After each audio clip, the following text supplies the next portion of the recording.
오늘은 2020년 마지막 날이기 때문에 제 설교를 좀 짧게 할까 그래요. 지난 시간에 기독교 하나님이 엘로힘 하나님이시다 이런 말씀을 우리가 같이 공부했는데요. 항상 이제 지금부터 이제 제가 한 두 달 동안 집중해서 엘로힘 하나님에 대한 공부를 좀 하려고 그래요. 엘로힘. 우리 모두가 이 엘로힘 하나님을 아는데 더 집중하는 그러한 한 해가 되기를 소원하면서 성령께서 이제 그렇게 인도해 주실 거예요. 그래서 지난 시간에 우리가 공부했듯이 엘로힘 하면은요, 그게 유대 말이죠. 엘로힘 하면은 복수명사로 창조주라는 의미라고 우리 공부했죠. 창조주. 그러면서 이 복수명사이기 때문에 삼위일체 하나님의 모습이 거기에 담겨 있어요. 엘로힘 하면요. 그렇기 때문에 기독교에 우리 섬기는 하나님은 여러 모습으로 이름을 우리에게 보여주셨지만 아주 기초되고 중심되는 이름이 엘로힘 이름이에요. 그러니까 우리 하나님의 본 이름이, 그 나머지 이제 많은 이름들은 부차적인 이름들이, 다시 말하면 본 이름은 창조주 되신다라는 그 뜻이 거기에 담겨 있어요. 본 이름은 창조주다. 그렇기 때문에 창조 목적이 엄청 중요한 것이에요. 이분 이름 자체 속에 창조주라는 이름이 있기 때문에 분명 창조하신 분이시거든요. 그래서 이분의 창조 목적이 제일 중요해요. 우리 기독교 교리 안에서. 자, 그 엘로힘이라는 그 이름이 우리 피조물들이 이해할 때는 상당히 신비스러워요. 우리의 이성으로 이 이름을 가름할 수가 없어요. 우리가 잘 소화를 하지 못하니까 그동안 좀 중요하게 생각을 안 해왔을 때가 상당히 많았어요. 이분의 이름에 대해서. 이 이름의 창조주라는 이름, 이 말은 뭐하냐면 나머지 모든 존재들은 피조물들이, 그렇기 때문에 하나님의 자녀들 보고 너희들은 창조주만 섬겨라 이렇게 이제 가르쳐 주셨는데, 구약의 하나님의 자녀들이, 이스라엘 백성들이 이분을 완전히 소화를 못하니까 하나님이심을 알지만, 창조주 되심을 아시지만 이분의 이름에 걸맞게 이분을 섬기지를 못했어요.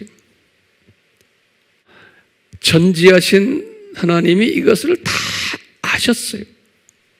그래서 이분들에게 너희들 딴 피조물을 섬기지 말아라 이렇게 십계명에서 아주 첫 계명으로 가르쳐 줬는데도 이분들이 예 알겠습니다 해놓고는 그걸 따라가지 못했어요. 그러면서 이분들은 하나님을 섬긴다고 하면서 여러 가지 제사들은 열심히 지냈어요. 그러니까 우리 지난 시간에도 봤지만 이분들에게 꾸중을 하시는 거예요. 너희들 나를 아는 지식이 없다. 나를 아는 지혜가 없다. 그러면서 호세아에게 하신 말씀이 너희들 번제는 열심히 드리는데 나는 번제보다도 나를 아는 지식과 지혜가 나는 더 중요하단다 이렇게 말씀하시는 거예요. 이 모습을 이제 가르쳐 주시면서 왜 이런 이야기를 하셨냐면, 너희들 피조물들을 열심히 섬겨왔어요. 창조주도 섬기면서 동시에. 그렇기 때문에 내가 너희들에게 아수르에게 혼쭐을 나게 하고 722년에 주전, 또 주전 586년에 바벨론에게도 혼쭐 나게 하고, 그러면서 하시는 말씀이 호세아 선지자에게 가르쳐 주는 거예요. 호세아야, 말해줘라. 저 내 백성들이 나에 대한 지식과 지혜가 없단다. 그런데 예배는 열심히 드린단다. 그러면서 말해라. 나는 나를 아는 지혜와 지식이 더 중요하지 예배 드리는 것이 중요한 게 아니란다. 호세아서 6장 6절에 이렇게 말씀하셨어요. 6장 6절에. 이 말씀은 그대로 신약에 와서 하나님의 자녀들이 열심히 예배를 잘 드려요. 그리고 성가도 아주 잘하고, 기도도 많이 하고, 금식도 많이 하고 하는데, 문제는 뭐냐면 이 창조주 엘로힘을 알아야 하는 지식과 지혜가 부족한 거예요. 그래서 신약 때에 들어와서 이 엘로힘 하면 뭐죠? 삼위 하나님이, 또 창조주라는 뜻이에요. 엘로힘이. 요 엘로힘에 관한 이야기를 예수님이 부활하시고는 지상 사명을 내리실 때, 우리 잘 아는 마태복음 28장 18절에서 엘로힘을 말씀했어요. 너희들은 제자를 삼되 아버지 이름과 아들 이름과 성령의 이름으로 세례를 주라. 이 말씀은 엘로힘 이야기예요. 그러니까 너희가 섬기는 하나님은 엘로힘, 삼위 하나님이다. 그러니까 삼위 하나님의 이름으로 세례를 주라는 거예요. 그런데 이분들은 알겠습니다 해놨지만 1세기 때 예수님의 제자들부터 시작해서 대부분의 크리스찬들은 이 엘로힘에 대한 개념이 아주 약했어요. 그냥 하나님 했지, 이 삼위 하나님, 엘로힘에 상당히 약했어요. 그렇지만 그것을 주었어요, 그분들에게. 바울도 주 30년에 개종을 하고는, 그동안은 개종 전에는 이분은 엘로힘 개념이 없었어요. 그냥 유대교는 유일신 개념이에요. 유대교는 그분들은 말로 엘로힘 하지만 그 엘로힘은, 유대종교는 그냥 아버지, 성부, 아버지만 하나님으로 생각하는 종교예요. 바울도 마찬가지. 그래서 개종을 했지만 요 삼위일체에 관한 부분이 바울도 그렇게 강하지 않았어요. 특히 개종하고는 한 20년 동안은. 그러다가 이제 주후 55년이죠. 고린도 전서, 고린도 후서를 쓰실 때 우리 축도를 이분이 요 삼위 하나님 이름으로 축도하는 게 있죠. 고린도 후서 13장 14절이, 한국 성경은 14절, 어떤 나라는 13절이. 고린도 후서를 쓰실 때 이분이 요 삼위 하나님에 대한 것을 강조를 했어요. 그러니까 이분도 개종하고는 약 한 20년 동안은 요 엘로힘 하나님에 대한 개념이 약했어요. 55년에 그것을 이제 깨닫기 시작한 거예요. 그걸 깨달았지만 바울도 그 후부터 자세히 삼위 하나님에 대한 이야기는 자세히 한 것이 그분의 그 기록에는 많지가 않아요. 그렇기 때문에 크리스천들이 혼돈스러워하는 거예요. 요한은 주후 85년에 요한 1서를 쓰실 때 요한 1서 5장 7절에 아주 분명하게 삼위 하나님을 명시했어요. 하나님은 삼위시다. 그래서 성부, 성자, 성령님이다. 이렇게 아주 요한은 그게 주후 85년이에요. 그렇게 예수님도 마태복음 28장에서 말씀하시고 삼위에 관한 이야기, 바울도 고린도 후서 13장에서 말씀하시고 또 요한도 요한 1서 5장 7절에서 말씀하셨어요. 1세기 때. 그런데 2세기부터 시작을 해서 카타콤 크리스찬들도 이 부분이 약했어요. 우리 알다시피. 그래서 삼위일체에 관한 것을 최선으로 노력했던 분이 누구예요? 3세기에 들어와서 사벨리우스라고 그랬죠. 그렇죠? 사벨리아니즘, 한국말로 양태론이라고 그러죠. 그렇지만 그것은 온전한 삼위일체론이 아니었어요. 그러다가 이제 언제 이것이 시작됐어요? 컨스탄티노플 공회와 또 칼케톤 공의회 451년이죠. 지난 시간에 우리 다 공부했어요. 이때 삼위일체론이 정돈이 된 거예요. 다시 말하면 이 엘로힘에 대한 정확한 지식과 지혜가 이제 정립이 된 것이 400년 후에 400년 후. 예. 그러니까 우리가 질문을 던졌죠. 지난 시간에 왜 이렇게 오랫동안 주질 않으셨나요? 이 엄청난 엘로힘 이름을 하나님의 자녀들에게. 그러면 우리의 대답이 뭘까요?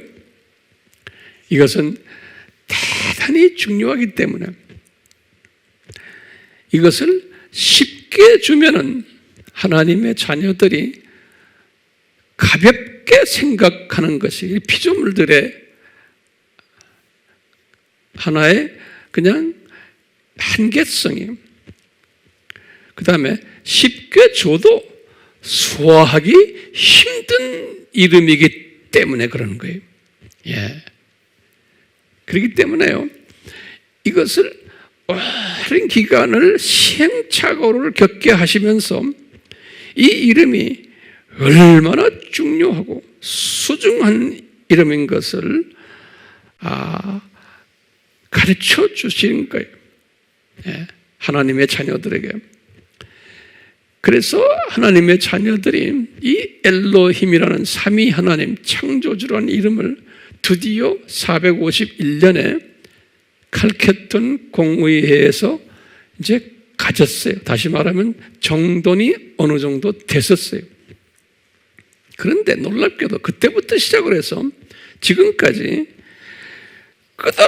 끝없이 혼돈스럽고 어려운 기독교의 교리가 이 엘로힘 교리예요.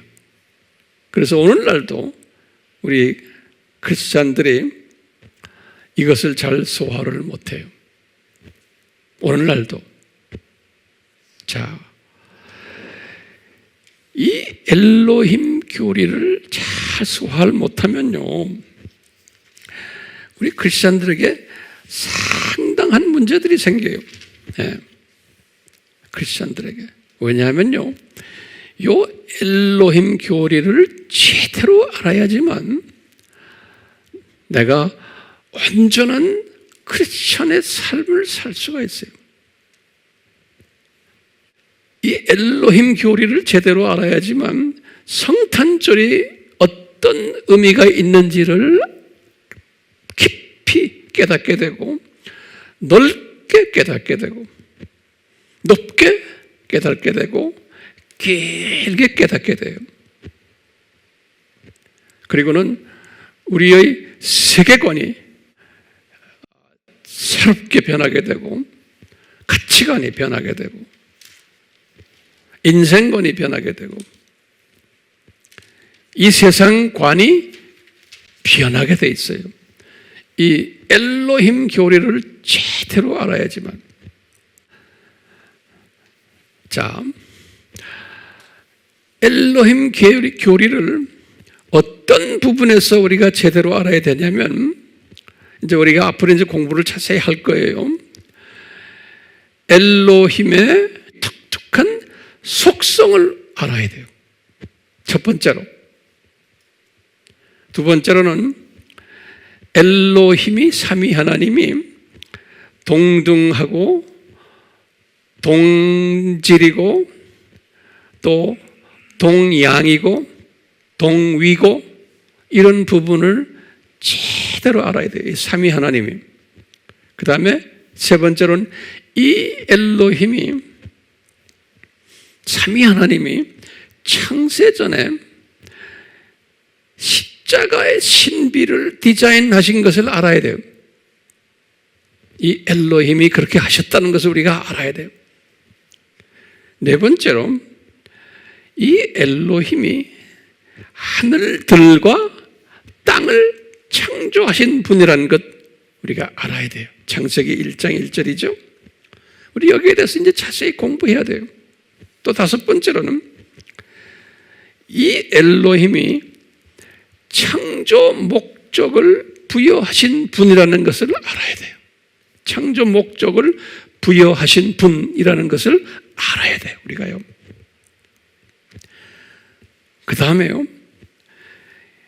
이분이, 이 삼위 하나님이, 엘로힘이 창조 목적 학교를 디자인하신 분이라는 것을 또 알아야 돼요.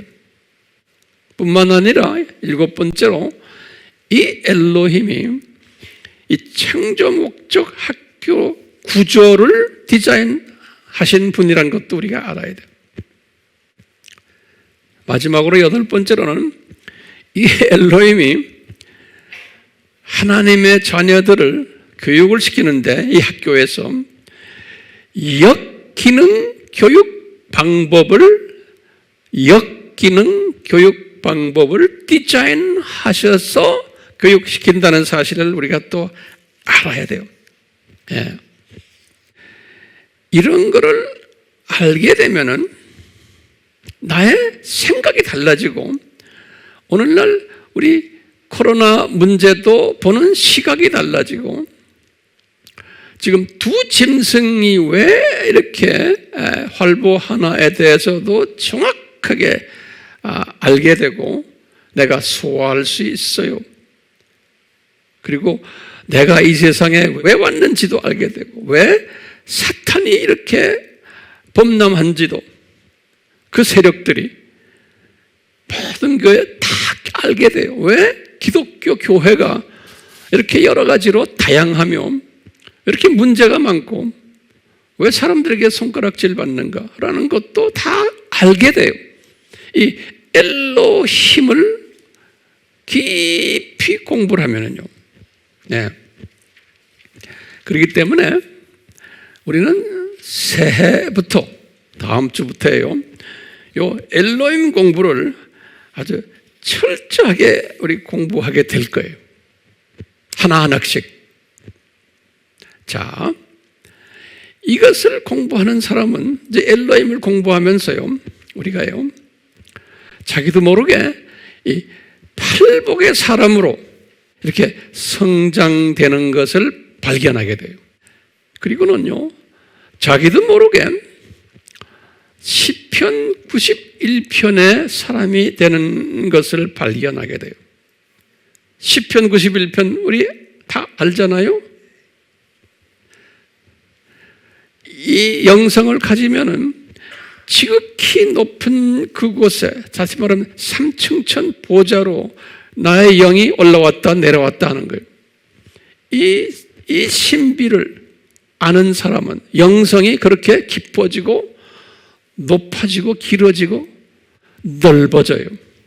요 엘로힘이 누군가를 철저하게 공부하면요, 그뿐 아니라 이 시편 91편의 사람이 되면은 그 시편 91편을 쓴 분이 벌써 이것을 가졌기 때문에 그런 거예요. 그렇기 때문에 이런 사람은 분명히 말했죠. 이런 코비드-19이 와도, 앞으로 더 어려운 일들이 와도, 이런 사람은 예수님이 천사들을 보내서 우리를 요새화시키시고, 보호천사들을 피난처로 만드시고, 방패가 되게 하시고, 사냥꾼의 올무에서 우리를 항상 건져주시는 거예요. 그뿐 아니라 우리가 기도할 때마다 기도 응답이 착착 일어나고, 그리고는 분명히 그랬어요. 마지막 절에 보면 이런 사람은 예수 그리스도가 필요하기 때문에, 특히 마지막 때 예수 그리스도가 필요한 사람이기 때문에 장수의 복을 주신다 그랬어요. 장수의 복을. 세상 사람들도 장수하지만 크리스찬들 중에서 이런 사람은 특별히 장수하면서, 그냥 장수하는 게 아니에요. 몸이 건강하면서 주님 일을 열심히 하는 어른이 되는 거예요. 그냥 장수가 아니에요.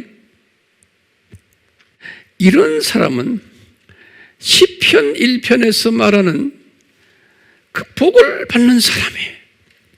시냇가에 심은 나무가 시절을 쫓아서 과실을 맺는 자처럼, 잎사귀가 마르지 않는 사람처럼 모든 일이 형통하게 되는 거예요. 이런 사람은 예수님이 필요한 사람이기 때문에 그런 거예요. 예. 이런 사람은 여호수아서 1장 8절처럼 여호수아에게 약속하신 것처럼 좌로나 우로나 치우치지 않게 하시고 모든 일을 형통케 하세요. 이런 사람은 빌립보서 4장 6절에서 7절에서 바울이 고백한 것처럼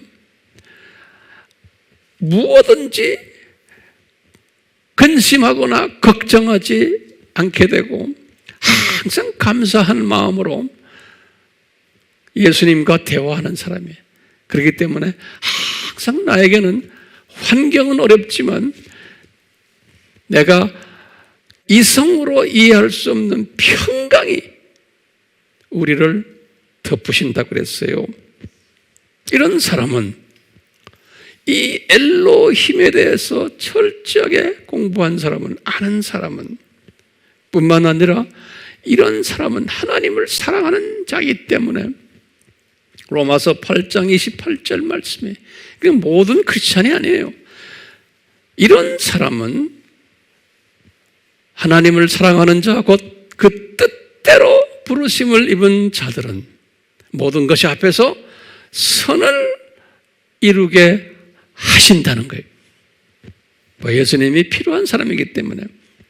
이런 사람은 예수님이 고난을 주지를 않으세요. 왜? 고난이 필요 없는 사람이에요. 영적으로 민감하기 때문에, 금방 탁탁 알아듣는 분이기 때문에 고난을 허락할 필요가 없는 거예요. 그러니까 모든 것이 척척 형통하게 된다는 거예요. 그렇기 때문에 바울이 데살로니가전서 5장에서 16, 17, 18절에서 교인들에게, 자기 제자들에게 말한 거 있잖아요.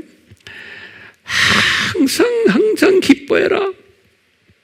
항상 기도해라. 범사에 감사해라. 이런 말을 했지만 대부분의 크리스천들은 이 말이 적용이 안 돼요. 왜 안 됩니까? 환경의 지배를 받기 때문에 그래요.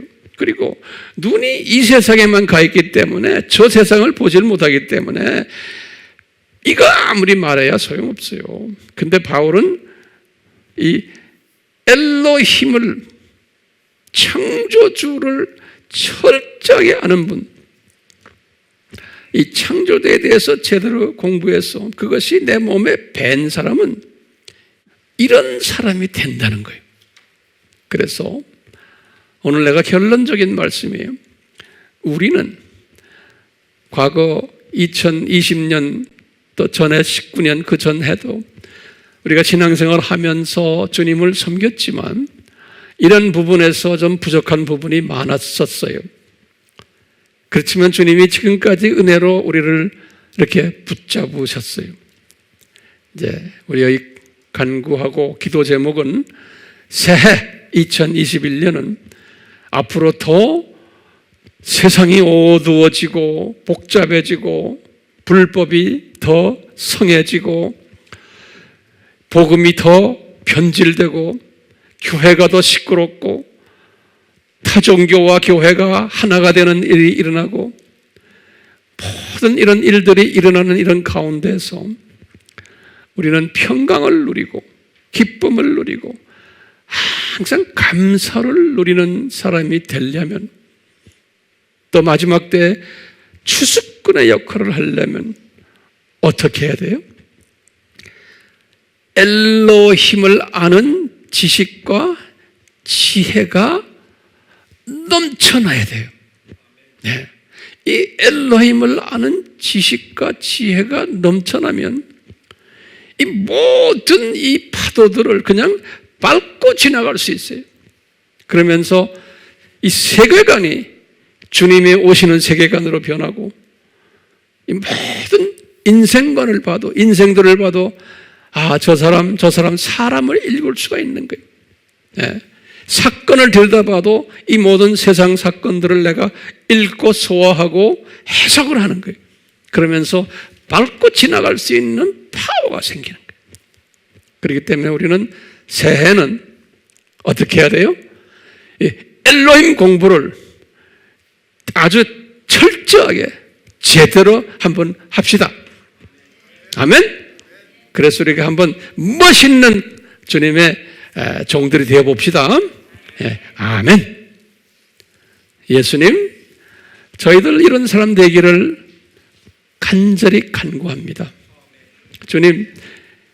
주님께서 주님의 뜻이 오면 저희들을 이런 사람으로 새해는 과거보다도 더 발전되게 만들어주시고 더 깊이 넓게 높게 길게 이런 멋있는 세계관을 가진, 멋있는 가치관을 가진, 기가 막힌 인생관을 가진 주님의 자녀들이 되게 만드셔서 주님의 오심을 만민에게 나팔부는 외치는, 주님의 오심을 뛰어다니며 발자국을 내면서 뛰어다니는 깨어나는, 깨어있는 주님의 종들 되기를 소원하면서, 주님, 저희들이 항상 세상 사람들이나 우리 크리스찬들은 새해 복 많이 받으세요 하는 그 말, 우리에게는 그 말이 세상 사람들의 말이 아닙니다.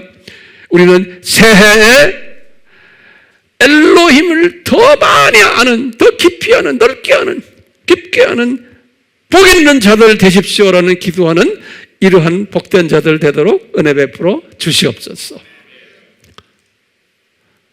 지금 이 시간은 예수 그리스도의 무한하신 은혜와 하나님 아버지의 극진하신 사랑하심과 성령님의 끝없이 가르쳐 주심이 2021년 새해는 우리 삶 속에서 피부로 느끼며 내가 경험하는 그러한 복된 자들 되기를 간구하면서 축원하옵나이다. 아멘.